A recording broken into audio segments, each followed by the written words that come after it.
চিন্তা করে লাগবে তো 20 লাখ টাকা। ভাই তখন মনে করে যদি আব্বাকে বলি যে জমিটা বিক্রি করো না, মাত্র একটা জমি, তো আমার বোনটা মনে হয় সারা জীবন আমাকে বলবে তোর জন্য আমার বড় ঘরে বিয়ে হলো না। তোরকে দেখা দেখি বলতে আব্বা দিয়ে দেন গা জমিটা কাউকে। জমি বিক্রি হয়ে গেল, ভাই ইট ভাটার কুলি হয়ে গেল, আব্বাও ইট ভাটার কুলি হয়ে গেল। এরপরে মায়ের কানের নাকের যা ছিল সেগুলো সব চলে গেল। দুটো দুধের গায়ে ছিল, এটাও বিক্রি হয়ে গেল। ভিটাটা 5 কাঠা ছিল, 2 কাঠা চলে গিয়ে 3 ভাইয়ের 3 কাঠা থাকলো। 3 ভাই বোনের বিয়ে দিতে গিয়ে তার আর ঘরে বাস করে না, লক্ষণপুরে থাকে না, হরিশ্চন্দ্রপুরে থাকে না, চেন্নাইয়ে গিয়ে লিভারের কাজে ঢুকে গেল। আব্বা কোথায় যাবে, ঘর ছেড়ে যেতে পারে না, ইট ভাটায় কাজ করতে লাগলো। ছোট্ট একটি বোন ভাই, সেও নতুন জামা ঈদের দিনে পায়নি। ঈদ করতে এসছে নতুন জামাই, বেটি এসছে 10,000 টাকা দিচ্ছে, মন উঠে না। কিন্তু ওই বিবিটা বাপের দিকে তাকিয়ে দেখছে একটা ছেঁড়া লুঙ্গি পরে ঈদের নামাজ পড়তে গেছে। বেটি গিয়ে বলছে আব্বা ঈদের দিনে কি নতুন একটা লুঙ্গি পাওনি? একটু নাটকের মতো মুচকে হেসে বলছে মা এটা তো নতুনই রে, সেই দিন একটু বাঁশে লেগে ছিঁড়ে গেছে, হালাকে ওটা হলো পুরাতন লুঙ্গি। এবার শিক্ষিতা মেয়ে, মাধ্যমিক দিয়েছে, বুঝে নিলাম বাপ আমার গরিব হয়ে গেছে। ভাই দুটি ঈদের দিনও বাড়ি আসে না, আনন্দের সুখটা ঘর থেকে উড়ে চলে গেছে। এরপরে ছোট ভাইটাকে বাথরুমের ভিতরে নিয়ে গিয়ে বলছে ভাই তোমার কি ঈদের নতুন জামা নয়? ছোট ভাইটা কেঁদে বলছে আব্বাকে বললাম, তো আব্বা বললো বকরা ঈদে দিব, তোর ভাইয়েরা আসবে তখন। তার মানে সেও পায়নি। গতকালকে কি খেয়েছো? বলে শাক ভাত। তার আগের দিনে বলে ডাল ভাত। তার আগের দিন কি খেয়েছো? ছোট ছেলে গোপন করছে না, ফুটফুট করে বলে দিচ্ছে সেদিনও বেগুন আর ভাত। তাহলে কি মাছ মাংস আব্বা কিনেন না? লম্বা করে টেনে বলছে বুবুরে সে তোমার বিয়েতে মাংস খেয়েছি, আব্বা আর কেনে না। যখনই বলেছে মেয়েটা ডুকরে কেঁদে বলছে আমি কোন ডাকাতকে বিয়ে করেছিলাম, ডাকাতের বাচ্চা ডাকাত আমার বাপ ভাইয়ের সম্পদকে লুটে নিয়েছে।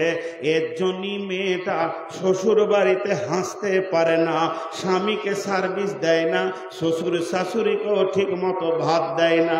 তার মিজাজে ঢুকে গেছে আমার বাপ ছেঁড়া লুঙ্গি পরে ঈদ করবে, আর তোর বাপ মাসে মাসে লুঙ্গি চেঞ্জ করবে, আর আমাকে সপ্তাহে 13টা করে লুঙ্গি ধুয়ে দিতে হবে। এবার ওর মিজাজ গরম। ও ছিল দোকানে, মার্কেটে পিকনিক করেছে, ওখানে বন্ধুদেরকে নিয়ে আনন্দ করেছে। রাত্রি 1:30টায় মুরগা ভাত খেয়ে যখন ঢুকছে, বিবি রাগান্বিত অবস্থায়। বিবি হাসে না কেন? বিবির কাজ হচ্ছে স্বামী দেখলে মুচকিয়ে হাসবে, কিন্তু আমার বিবি হাসে না কেন? যেই গায়ে হাত দিতে এসে খবরদার আমার গায়ে হাত দেবে না। কি হলো রে সখিনা জরিনা এত রাগ কেন করো? বলে আমার বাপের 22 লক্ষ টাকা তিলে তিলে বুঝিয়ে দাও, আর আমার যৌবনের দরকার নাই, সংসার করার দরকার নাই। আমার বাপের যদি 22 লক্ষ না বুঝিয়ে দাও তাহলে বুঝে নাও আমি মহিলা থানাতে আপিল করে দিব। সারা রাত ঘুম হয় না। বলছে ওই যে ট্রাক্টর কিনেছিলাম, ছেড়ে দে তোর বাপের ট্রাক্টর, খালি ঢোক গিলছে। কি বলবো কি বলবো, এতগুলি টাকা বাপ কোন দিকে ঘর বাড়ি করে উড়িয়ে দিল। জমি জমা কিনে আমি জরিনা খাদিজাকে জবাব দিতে পারছি না।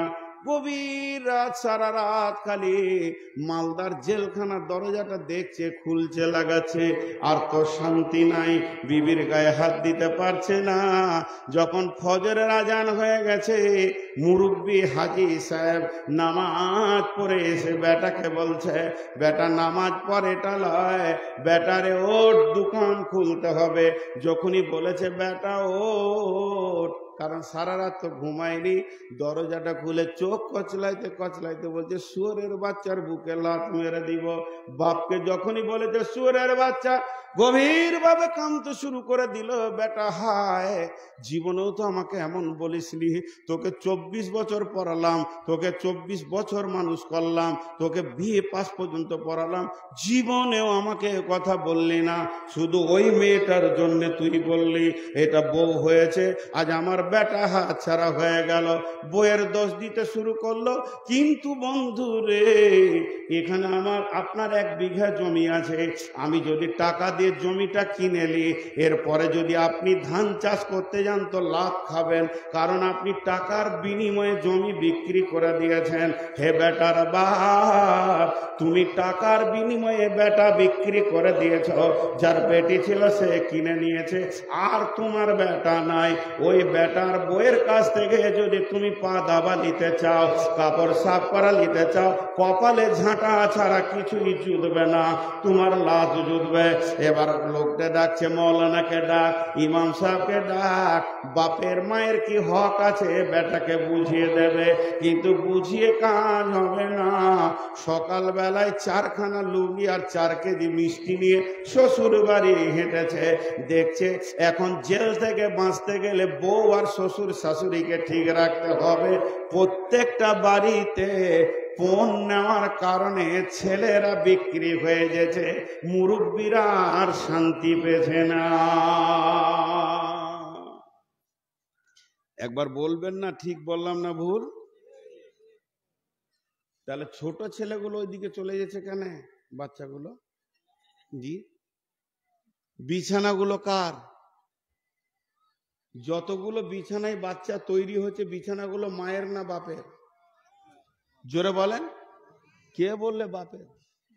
ও গরুকে হুঁশি নাই যে একটা বিছানা তৈরি করি আমার বংশের ছেলে আমার বিছানাই হবে। পরের বংশের বিছানা নিয়ে এসে ও ছেলে বানাচ্ছে। আর আল্লাহ রসুল ফাইসালা দিয়ে দিয়েছেন, আল ওয়ালাদুল ফেরাসে, বিছানা যার সন্তান তার। যাদের বংশের বিছানায় ছেলে হবে, ছেলের টান সেই বংশ দিকে যাবে। কি খাটের দরকার আছে? মাটিতে শুধু বাপের ভিটাতে। কিন্তু বুঝে না। মেয়েরা একটা কথা ঘুরিয়ে ঘুরিয়ে বলে না বারবার? আরে বলে না? মেয়েরা একটা কথাকে বারবার ঘুরিয়ে ঘুরিয়ে বলে কি বলে না? এই ভাই আমাকে 2টো রসগোল্লা খাইয়েছে, বুঝছেন? দিয়ে রাস্তায় সেক্রেটারিকে বলছে, সেক্রেটারি সাহেব এটা আমাদের প্রধান বক্তা, 2টো রসগোল্লা খাওয়াইলাম। প্রথমবার কিছু মনে করলাম না। মাদ্রাসা এসে বলছে, এই এ করো তাড়াতাড়ি, নাস্তা টাস্তা, প্রধান বক্তা এসছে, 2টো রসগোল্লা খাওয়াইলাম। আমি মনে মনে ভাবছি, খেয়েই কি ভুল করলাম না কি রে? হরিশ্চন্দ্রপুরে খাইছে। খানিক পরে সভাপতিকে বলছে, জি মৌলানা সাহেব ট্রেনে নামলো, আমি গাড়ি করে নিয়ে এসেছি, 2টো রসগোল্লা খাইয়েছি। আচ্ছা বলেন এবার রুচ লাগবে? আর বলেন রুচ লাগবে? বমি করতে মন যাবে, মনে হবে থালা লিয়াই বমি করে দিছি, তো রসগোল্লা আর পেটে রাখবো না। তো মেয়েরা একটা কথা ঘন ঘন বলে, খাটে আপনি বসতে যান তো আমার বোনকে ডেকে আমার স্ত্রী বলবে যে, বুবু শোনো এই খাটটা আব্বা দিয়েছে।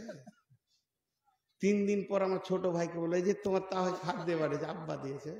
শুতে যাবো তো আমাকে বলবে আব্বা দিয়েছে খাটটা।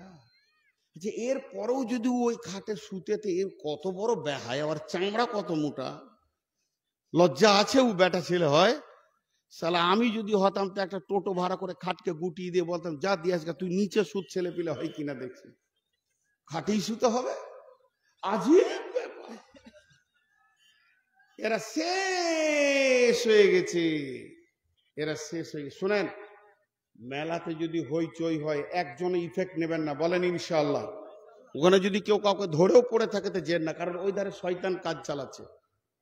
এবার চলে আসেন, আল্লাহ তাবারাক ওয়া তাআলা বললেন, পুরুষের দল তোমরা নিজের পয়সা খরচা করে দেখো, বিবি ফ্যামিলিকে শান্তি দেবে।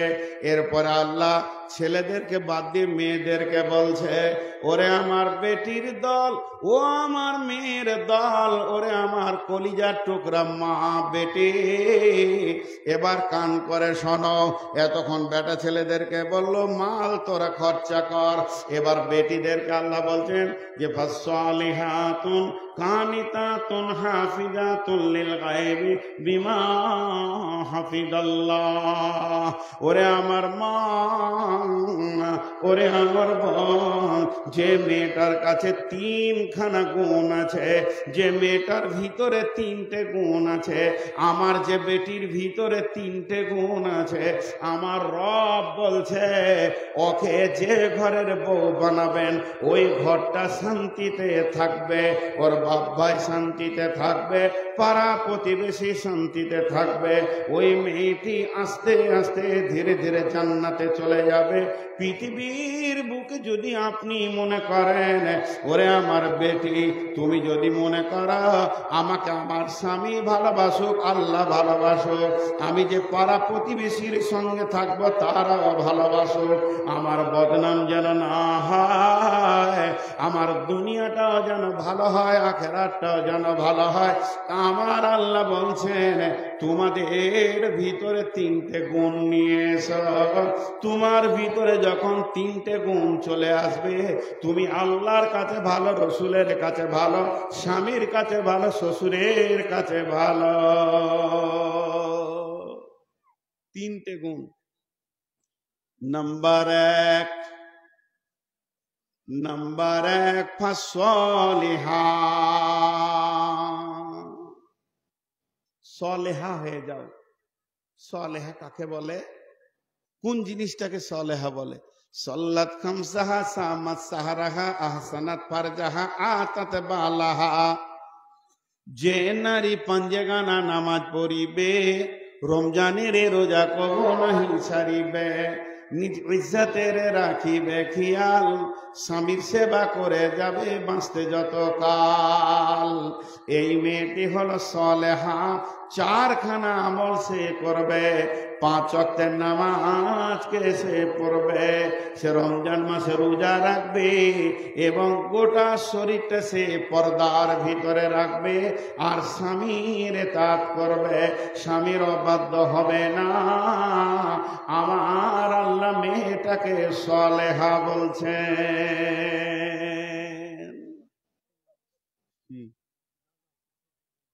খতম করে দেবো। আমি কালেকশন শুরু করলে ময়দানটা 3 মিনিটে খালি হবে। এবার আপনি বলেন, কারণ আমার পরে বক্তা নাই, যারা বসে থাকবে। ফাইসাল আপনি নিলেন, এক্ষুনি কালেকশন শুরু করব। আমি জানি, মানে আমাকে চিঠি দেয় খালি যখনই বায়ান জমবে, তখন মাদ্রাসা খালি লুটেলে রে জমে ছেড়ে বায়ান সব টাকাটি মনে হয় দিয়ে দেবে। রাগ করিয়েন না, মাদ্রাসাওয়ালা যে খেটেছে এত গাধার মতো, এই সব এত খরচা, তা টাকা লাগবে না? এমনি মাদ্রাসা চলবে? মাদ্রাসাওয়ালা যে টাকার লেগে জান ছিঁড়াছিঁড়ি করে, নিজের পকেটে তো ভরবে না, চালাবে মাদ্রাসা, ঠিক না বল? তোদের মনটা উতল পাতাল হয়। এখন মৌলভী সাহেব বলছে এই সময় যদি পকেটটা কেটে দিত, ধ্যান নাই তো হবে ইনশাল্লাহ। সবাই দিবেন তো? টাকা দিবেন তো? আরে টাকা দিবেন তো? না ওইটা লয়, আগে বলেন টাকা দিবেন কিনা। জালসাটা হচ্ছে টাকার লেগে, ওয়াজের লেগে লয়। সকালে বলেন ইনশাআল্লাহ। ইনশাআল্লাহ যে জোরে বলছেন ওয়াজ এখনই ছেড়ে দেওয়া দরকার। তো বেশ, আমি আয়াতটা পরিপূর্ণ করি। সকলেই টাকা দিব ইনশাআল্লাহ, বলেন ইনশাআল্লাহ। এরে বাপ, ওই থেকে বেশি করবি, আর যাকে দেখবি যে উঠে পালাইছে ওকে হুড়মুড়িয়ে ধরে নিবি। যেটা বলছি শোন, বলে টাকা দেন তারপরে যান, পকেটে হাত ভরে দিবি। যেটা বলি তোর অর্ধেক আমার অর্ধেক, পকেটে হাত ভরে দিবি। এই তো মুড়ি দিয়েছে, ধরলে তো দুজনাতে ধরলে ধরাকে টিপে দেখবি হাতে জুতা আছে, ফের মেরে দেবে।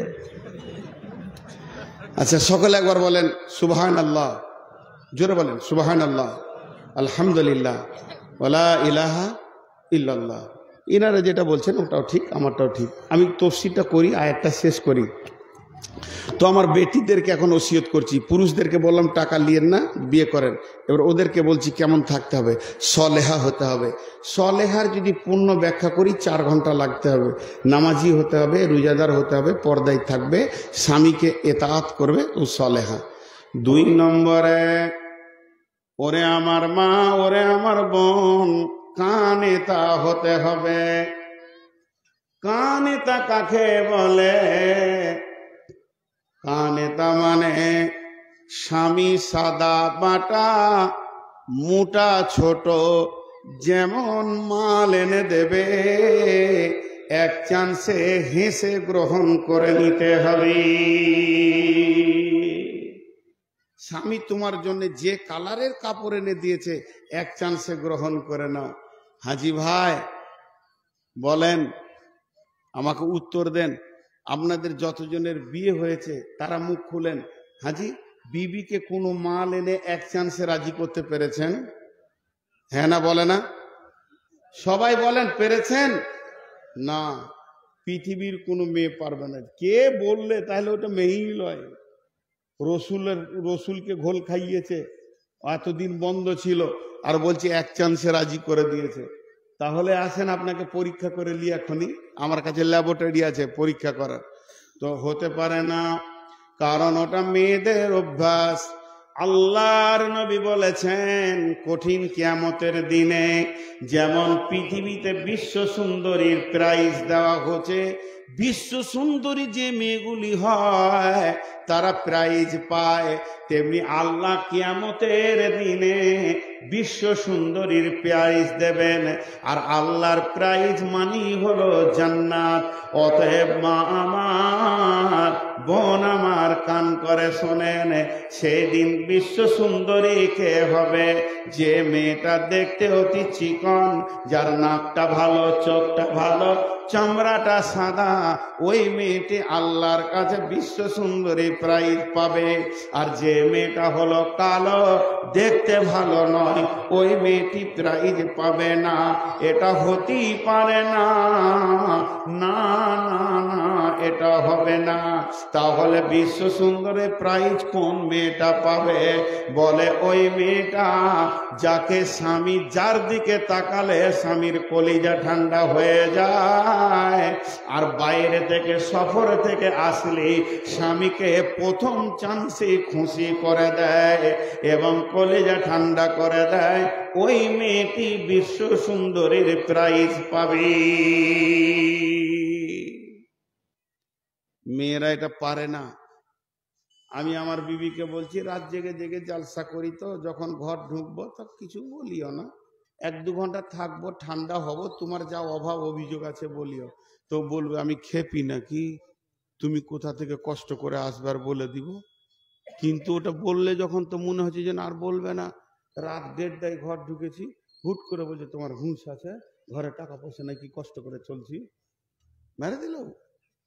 এটা হতেই পারে না। মেয়েরা এক চান্সে যত দামি মাল নিয়ে যাবেন, খালি এমনি করে দেখবে, কাপড়টাকে দেখতে দেখতে দেখতে দেখতে দেখো তো কেমন মাল আনছে, রংটাও ভালো লাগে, খায়রুলের বাপকে দেখো তো কত ভালো মাল আনছে।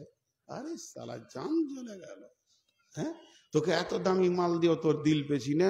আল্লাহ রসুল, আল্লাহ বলছে তুই কানেতা হয়ে যা, স্বামী যেমন দিবে, তোকে যেমন করে সাজাবে, ওর চোখে যেমন ভালো লাগবে, তুই ফার্স্ট চান্সে হেসে কথা বল। কিন্তু মেয়েরা পারে না। জি ভাই, এ দুঃখ রাখবো কোথা? এ দুঃখ রাখার জায়গা নাই। মেয়েরা পৃথিবীর সব একই।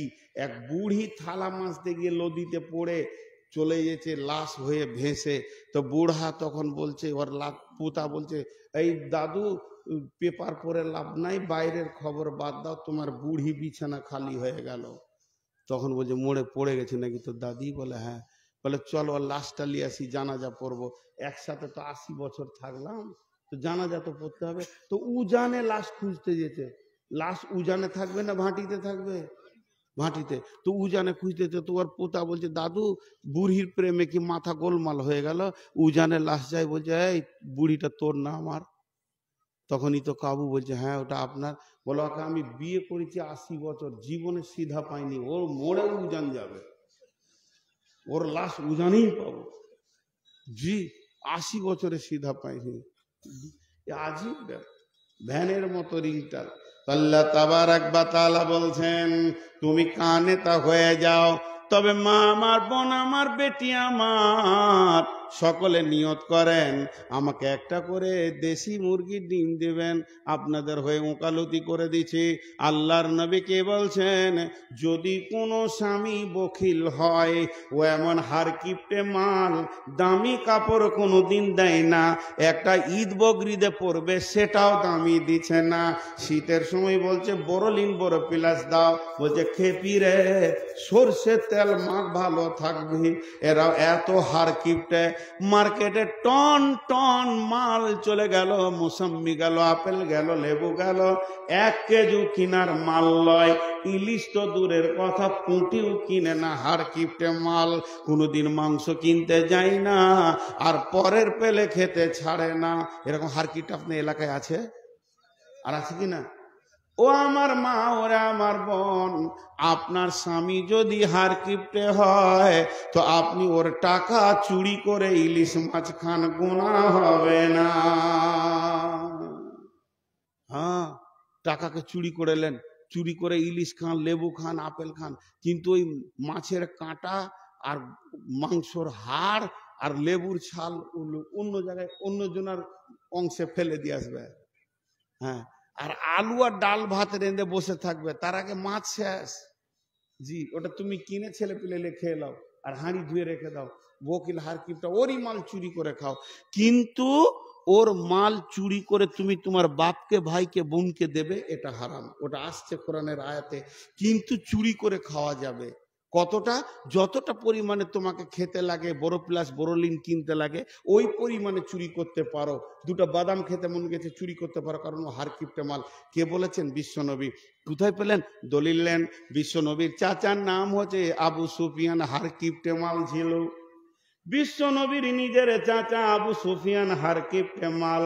আবু সুফিয়ানের সঙ্গে হিন্দার বিয়ে হলো। ফাতে মক্কার পর হিন্দা ঈমান আনলো, তওবা করলো। বিশ্বনবীর চাচা আমির হামজার কলিজা চাবিয়েছিল হিন্দা। সেই হিন্দা যখন তওবা করলো, ঈমান আনলো, আবু সুফিয়ানের সঙ্গে তার আগে বিয়ে হলো। এ আবু সুফিয়ান এত হার কিপটে মাল, ভালো জিনিস কিনে না।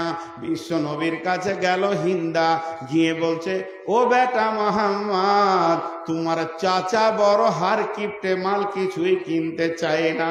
তখন আল্লাহর নবী বললেন, চাচি জি, হার কিপটেদেরকে জলসা করো, পারা যাবে না। তোমাকে আমি আখিরি পয়গম্বর পাওয়ার দিছি, চুরি করো আর খেয়ে যাও, গুনাহ হবে না। কুলপি মালাই খাও, গুনাহ হবে না। জি ভাই, আপনারা যদি উঠেন তো আমি কালেকশন শুরু করব, মাদ্রাসার লস করব না। জি, আল্লাহর ওয়াস্তে বলছি, হাতগুলো ধরে বসেন। আর মাঝে একটা ছোট্ট কথা বলছি, হজ বা উমরা করতে চাইলে আমার নাম্বারে যোগাযোগ করবেন। মাদ্রাসার সেক্রেটারি যে আছে ওদের কাছে আমার নাম্বার আছে, যোগাযোগ করবেন। আমি নিজে ট্রাভেলস খুলেছি, হজ এবং উমরাতে লোক নিয়ে যাচ্ছি, সহি শুদ্ধভাবে মক্কা মদিনার সমস্ত ইতিহাসগুলো নিজে থেকে ঘুরিয়ে বুঝিয়ে দেবো কোন জায়গায় কি ছিল। এটা আমি বলে নিচ্ছি, হজ বা উমরায় গেলে আপনারা আমার সঙ্গে যোগাযোগ করবেন। তো যে কথা বলছি, কান এটা হতে হবে, কিন্তু অতি বকিল হলে চুরি করে খেতে পারে। এরপরে আল্লাহ বলছেন, ওয়াল হাফিজাতুল লিল গায়বি বিমা হাফিজাল্লাহ। মেয়েদের কাছে 3খানা মাল আছে, আমার রব বলছে এগুলিকে তুমি হেফাজত করো। যেমন আমার বিবিকে আমি বর্ধমানে রেখে এসেছি, তার মাথা থেকে পা পর্যন্ত এই বডিটা হলো আমার। ওটাকে দিয়ে কাউকে আনন্দ দিতে পারে না, মুখে হেসেও আনন্দ দিতে পারে না। 2 নম্বর, একটা পুরুষ মেয়ের পেটে তার সম্পদকে পৌঁছিয়ে দেয়, এটাকে ওষুধ খেয়ে নষ্ট করে দিতে পারে না। 3 নম্বর, আমার ঘরে চাল ডাল যা আমি রেখে এসেছি এগুলোকেও যেন নষ্ট না করে দেয়। যে আমার আল্লাহ বলছেন, ওয়াল হাফিজুনা লিল গায়বি বিমা হাফিজাল্লাহ, তোমরা ওই মালকে হেফাজত করো। স্বামীর মালকে চুরি করে বাপ ভাইকে মাকে দিয়ে দিও না। এমনকি স্বামীর মাল চুরি করে দানও করতে পারো না। স্বামীর বিনা পারমিশনে তোমার দান করা যাবে না। তবে তোমাকে খেতে যদি মন যায় আর স্বামী যদি এনে দেয়, চুরি করা যাবে না। আর স্বামী যদি হার কিপটে মাল হয় তাহলে চুরি করে খাওয়া যাবে।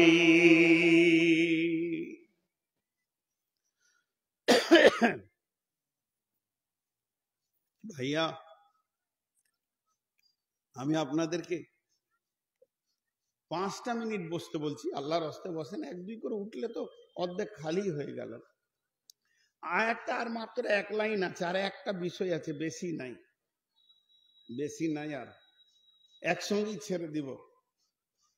আল্লাহ বলছেন, আল্লাতী তাকাফুনা নুসুজাহুন্না ফাইযুহুন্না ওয়াহজুরুহুন্না ফিল মাজাজি'i ওয়াজরিবুহুন্না ফাইন আতানাকুম ফালা তাবগু আলাইহিন্না সাবিলা ইন্নাল্লাহা কানা আলিয়ান কাবীরা।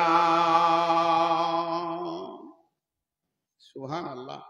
আল্লাহ কত সুন্দর কথা বলছেন, শুনেন। এই জায়গাতে আল্লাহ কত দামি কথা বলছেন। অনেকে বিবিকে অযথা মারে। জি না, তুমি তোমার বিবিকে আস্তে আস্তে বুঝাও, দিনের কথা বলো, তাফসীর করো, আলেম ওলামার কথা বলো, আখিরাতের কথা বলো, জাহান্নামের কথা বলো। যদি দেখো তোমার বিবি অসঙ্গত চলাফেরা, তো বলছেন আল্লাহ তাবারাক ওয়া তাআলা বলছেন, ফাইযুহুন্না ওয়াহজুরুহুন্না নুসুজাহুন্না ফাইযুহুন্না ওয়াহজুরুহুন্না ফিল মাজাজি'i। তাদেরকে বোঝাও, তাতেও যদি ঠিক না হয় তাহলে একই রুমের ভিতরে বিছানা আলাদা করে দাও, যে খবরদার তোমার আর আমার বিছানা আলাদা, এক বিছানায় আসবে না। মেয়েটি যদি জ্ঞানী হয়, চোখের পানিতে কেঁদে তোমার কাছে মাপ চাইবে যে আমার স্বামী আমাকে বিছানা থেকে সরিয়ে দিয়েছে। তাতেও যদি ঠিক না হয়, ওয়াজরিবুহুন্না, মেয়েদেরকে মারা যায়, আল্লাহ কালাম পাকে বলছে মারো, কিন্তু মারের পরিমাণটা কেমন হবে? তাকে ল্যাংড়া লোহা করে দেবে, তার গালে এমন মারবে যেন দাগ হয়ে গেছে, তাকে পঙ্গু করে দেবে। আর কালকে তুমি ডাম্পারে অ্যাক্সিডেন্ট হয়ে মারা যাবে, পরশুদিন মেয়েটা আর বিয়ে হবে না। এটা তুমি করতে পারো না। তুমি যে ওর চির স্বামীর কোনো গ্যারেন্টি নাই। হতে পারে আল্লাহ তোমাকে কোনো ওসিলাতে নিয়ে নেবে, ওই মেয়েটি আবার ইদ্যত পালন করে ওর বাপ ভাই বিয়ে দেবে, কিন্তু তুমি এমন মার মেরেছ আর দ্বিতীয় স্বামী তাকে গ্রহণ করছে না, এইভাবে তার বডিকে পঙ্গু করে দিতে পারো না। আল্লাহ বলছে মারার জন্য কোনো ওসিলা খুঁজো না। তার কারণ ওটা তোমার শ্বশুরের বেটি, তোমার সম্বন্ধীর বোন, তোমার আপনার কিনা শাশুড়ির বেটি। তার আগে ভেবে দেখো, আমার সে বান্দি, তার গায়ে যখন তুমি মারো আমি আল্লাহর দিলে লাগবে। তবে যদি অন্যায়ভাবে মারো, আমি ওর কিন্তু হিসাব করতে ছাড়ব না। এর জন্য আমার আল্লাহ বলছেন, গোলাম রে, তাদেরকে জবান দিয়ে দিয়ে ওসিয়ত কর। পুরুষের তিনটে অভ্যাস আছে খুব নোংরা। পুরুষের 3টে অভ্যাস আছে খুব নোংরা। পুরুষের 3টে অভ্যাস আছে খুব নোংরা। আপনারা বলেন, বলবো? আরে বলেন, বলবো? পাগলারে, বলে দিলে আমাদেরই মান সম্মান থাকবে। বলছে বলেন। হ্যাঁ, ওগুলা ঢেকে রাখতে হয়। জি, একটা বলি, তার মধ্যে একটা বলবো, এই তফসিরই আছে। সেটা কি? পুরুষের ধারণা সবারই বউগুলো ভালো, আমার বউটা খারাপ। এটা বাজে ধারণা। একই কোম্পানির সব একই, কিন্তু এটা ধারণা। একটা মজার গল্প শোনায়। আমাদের ওইদিকে একজন বড় আলিম ছিলেন, নাম করব না, তাকে অনেকে সম্মান করতেন। তো মাদ্রাসা জেনারেল কমিটির মিটিং চলছে, 50-100 লোক বসে আছে, আর উনি মাঝে বসে আছেন। বিখ্যাত আলেম, বড় বড় সাইকুল হাদিসদের ওস্তাদ। তো এক পাগলা মাথা মোটা গিয়ে বলছে,